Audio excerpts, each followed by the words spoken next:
Vesna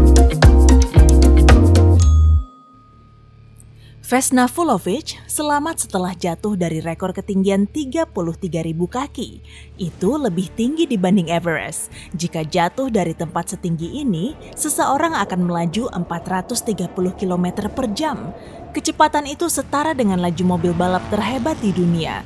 Kamu mungkin mengira takkan ada yang bisa selamat dari kejadian seperti ini, tapi Vesna Vulović berhasil dan beginilah kisahnya. Vesna menyukai The Beatles. Dia sangat terinspirasi oleh grup itu sehingga memutuskan untuk meninggalkan Beograd dan pindah ke Britania Raya. Dia berkuliah di sana lalu melanjutkan menjadi pramugari agar dia punya kesempatan lebih banyak untuk bepergian. Pada 1971, dia mendapat pekerjaan di sebuah maskapai penerbangan besar. Dia menjalani pekerjaannya dengan sukses selama 2 tahun selanjutnya, tapi kemudian bencana terjadi. 26 Januari 1972, penerbangan 367 Yugoslav Airlines dijadwalkan terbang dari Stockholm, Swedia ke Bandara Beograd dengan pemberhentian di Copenhagen dan Zagreb. Vesna baru menginjak usia 22 tahun saat itu dan dia naik pesawat di Swedia. Seharusnya bukan dia yang naik pesawat itu, tapi maskapai penerbangan keliru karena ada 2 pegawai yang memiliki nama sama. Vesna ingin sekali ke Denmark dan pesawat itu terbang dengan aman ke Copenhagen. Kemudian lanjut lepas landas dari bandara di sana pada pukul 3:15 sore.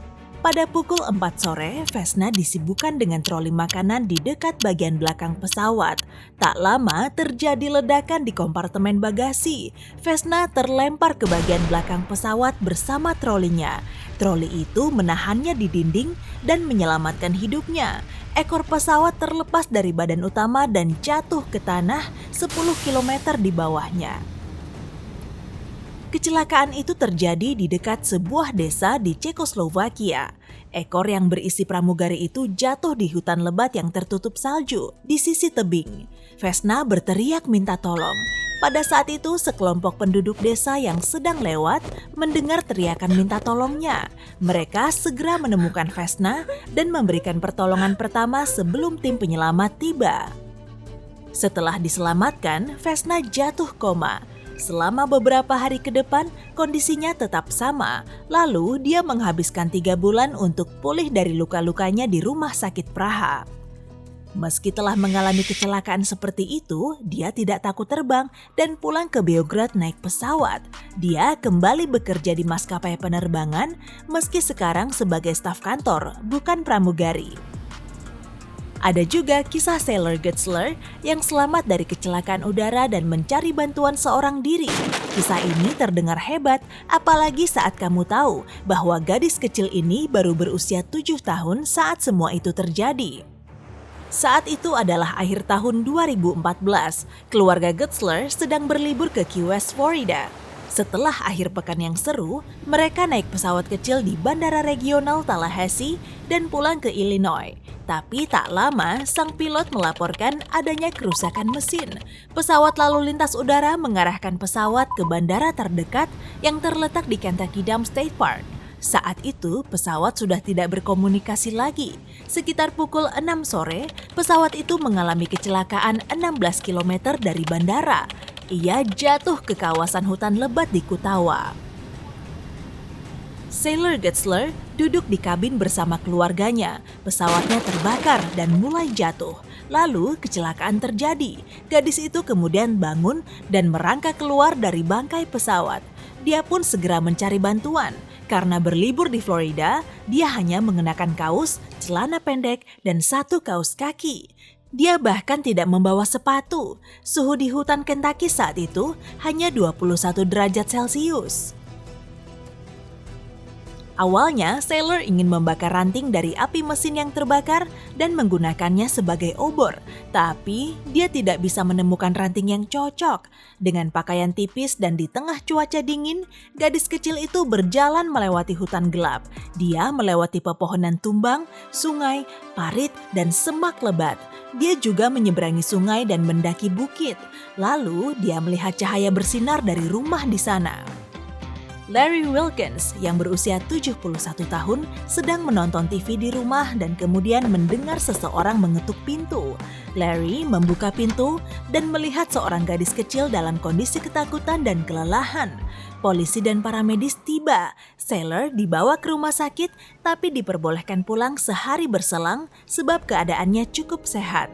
Sailor Gutzler menjadi terkenal di Amerika Serikat karena keberanian dan tekadnya untuk hidup yang sangat kuat. Ada juga penyelamatan ajaib yang terjadi pada 2009. Seorang gadis Prancis berusia 12 tahun, Bahia Bakari, dan ibunya sedang menuju ke Komoro di Samudra Hindia untuk liburan musim panas. Pesawat itu meninggalkan Paris dan singgah di Marseille. Mereka kemudian pergi ke sana, Yaman, tempat mereka pindah ke penerbangan terakhir yang seharusnya membawa para penumpang lelah ini ke Moroni, ibu kota Komoro. Hanya tersisa beberapa menit lagi sebelum Bahia dan ibunya tiba di tempat tujuan.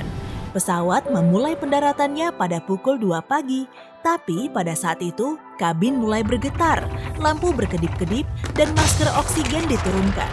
Bahia mendekatkan diri ke jendela, mencoba melihat keadaan kota Moroni, tapi yang dia lihat hanyalah perairan gelap Samudra Hindia. Dia tiba-tiba merasakan aliran listrik di sekujur tubuhnya. Ada suara keras yang memekakkan telinga, lalu pesawat jatuh. Tiba-tiba Bahia Bakari merasakan air di sekelilingnya. Dia terbatuk dan tersedak berkali-kali. Kondisinya gelap sekali, cahaya bulan tidak bisa menembus awan.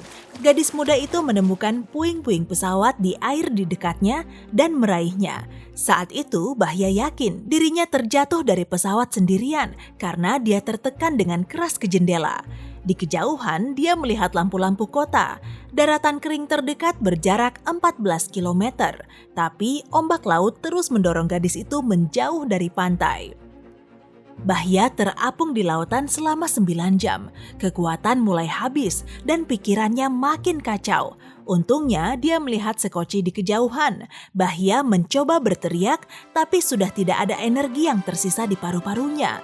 Namun seorang pria di kapal melihatnya. Bahia mendorong diri menjauh dari puing-puing pesawat untuk mendekat ke perahu. Tapi ombak menelannya. Pria itu menyelam mengejar gadis itu dan menyelamatkannya. Bahia dibawa ke pantai dan menerima pertolongan pertama. Dia kemudian dikirim kembali ke Prancis untuk dirawat. Dia menghabiskan 3 minggu di rumah sakit. Dia menjadi terkenal di seluruh dunia sebagai seorang gadis dengan kisah menakjubkan. Lalu dia menulis buku tentang bagaimana dia bisa selamat dari bencana itu. Pada hari Sabtu 14 November 1992, seorang wanita Belanda berusia 31 tahun bernama Annette Herfkens dan tunangannya naik pesawat di kota Ho Chi Minh, Vietnam. Mereka sedang menikmati perjalanan romantis ke Nha Trang, sebuah resor di Laut Cina Selatan. Pesawat mereka mulai bergetar 50 menit setelah lepas landas. Annette tidak memasang sabuk pengaman sehingga dia terbentur benda keras dan pingsan. Tubuhnya meluncur ke bawah kursi di depannya, tapi justru mungkin ini yang menyelamatkan nyawanya. Annette terbangun beberapa jam kemudian di tengah pesawat yang sudah hancur. Dia memanjat keluar dan mendapati dirinya di hutan lebat. Dia terluka dan tidak mampu berjalan, tapi rasa sakitnya tidak terasa karena masih syok. Dia selamat dari kecelakaan yang mengerikan, tapi cobaan lain menantinya. Annette menghabiskan 7 hari di hutan Vietnam. Dia merobek bahan insulasi panas pesawat untuk membuat spons. Dia menggunakannya guna menyerap air hujan untuk diminum. Annette melihat keadaan di sekelilingnya dan mencoba membuat rencana agar tidak panik. Dia menduga akan harus bertahan seminggu tanpa makanan, tapi tetap berharap bisa menemukan sesuatu untuk dimakan di hutan. Annette merasa bersatu dengan alam. Dia merasakan kehidupan dalam dedaunan, air hujan, dan serangga yang dirinya temui. Hari-hari berlalu, hutan pun tampak makin indah. Dia bisa menemukan kebahagiaan dalam situasi yang mengerikan, dan itu yang membantunya bertahan hidup. Pada hari ke-7, dia mendengar cabang pohon terinjak dan melihat seorang pria berrompi oranye. Awalnya dia mengira itu cuma halusinasi, tapi ternyata sungguhan. Annette dibawa ke kota Ho Chi Minh lalu dipindah ke rumah sakit di Singapura. 10 tahun kemudian, Annette kembali ke hutan itu untuk menapak tilas perjalanannya menembus alam. Dia juga bertemu dengan ibu dari pria yang telah menyelamatkannya. Hey, jika kamu belajar hal baru hari ini, klik tombol suka di video ini, lalu bagikan pada teman-temanmu. Inilah beberapa video menarik lainnya yang bisa kamu tonton. Klik saja video di salah satu sisi layar. Dan ingat, tetaplah di sisi terang kehidupan.